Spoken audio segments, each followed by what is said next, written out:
వైఎస్ఆర్ కడప జిల్లా మొత్తం రాయలసీమకు మణిమకుటమైంది. అన్ని రంగాల్లోనూ ఘనమైన అభివృద్ధిని సాధిస్తూ, ఇటు సంక్షేమం విషయంలో పేదల జీవితాల్లో వెలుగులు నింపుతూ జిల్లా ప్రగతి పథంలో సాగుతోంది. ఇటు పారిశ్రామికంగా రేసుగుర్రంలా దూసుకెళ్తున్న జిల్లాలో ఇప్పటికే 4,440 కోట్ల రూపాయలతో 647 పరిశ్రమలు ఏర్పాటుకు చర్యలు ముమ్మరమవుతున్నాయి.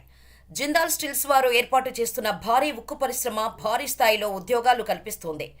సీఎం వైఎస్ జగన్మోహన్ రెడ్డి వచ్చాక 128 కోట్లతో 443 కిలోమీటర్లు రోడ్లు వేయడమే కాకుండా రైతుల కోసం ఆర్బీకేలు, విలేజీ క్లినిక్స్, ఆస్పత్రులు, పాఠశాలలు అద్భుతంగా తయారయ్యాయి.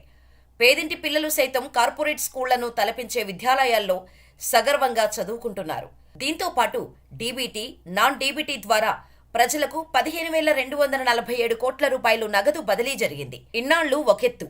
సీఎం వైఎస్ జగన్మోహన్ రెడ్డి వచ్చాక జిల్లా రూపురేఖలు మారిపోయాయని, అన్ని విధాలా జిల్లా అభివృద్ధిలో ముందుకు సాగుతోందని ప్రజలు అంటున్నారు.